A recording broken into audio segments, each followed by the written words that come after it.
Chúng ta ở công thức này thì chúng ta cần đến bột yến mạch. Thì cái bột yến mạch này đã được xay nhỏ các bạn nhé. Bột yến mạch này là bột yến mạch đã được xay. Chúng ta lấy một cái bát sạch, sau đó cho một thìa bột yến mạch.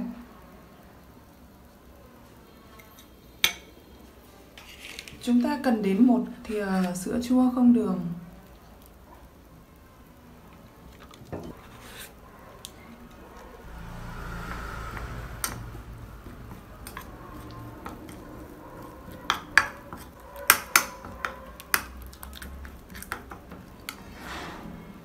Chúng ta cần một cái bát. Ở đây chúng ta sẽ sử dụng đến vitamin B1. Chúng ta cần 6 viên vitamin B1. Chúng ta cho thêm một chút nước. Để sang đây chờ B1 tan ra. Tiếp theo ở công thức này thì ta cần một thìa mật ong, một thìa dầu dừa, và chúng ta có B1.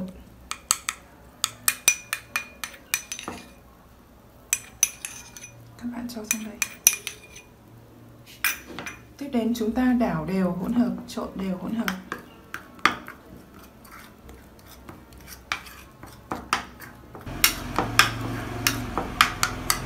Rồi chúng ta đã có được một kết quả rất là tuyệt vời.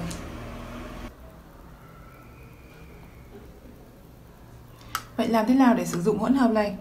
Trước hết chúng ta hãy cho hỗn hợp vào da đã được làm sạch. Các bạn đắp mặt lạ lên và các bạn để mặt lạ trên da từ 25 đến 30 phút. Các bạn đắp dày lên một chút như thế này. Làn da của chúng ta sẽ được hồi sinh ngay sau một lần các bạn sử dụng. Và các bạn hãy làm cái công thức này, thực hiện cái công thức này 1 tuần 2 lần để chúng ta có làn da luôn sáng, khỏe và hết nếp nhăn. Sau khi được 25 đến 30 phút rồi thì lúc đó chúng ta sẽ rửa lại bằng nước ấm và chúng ta hãy dùng nước hoa hồng hoặc kem dưỡng để giữ ẩm cho làn da.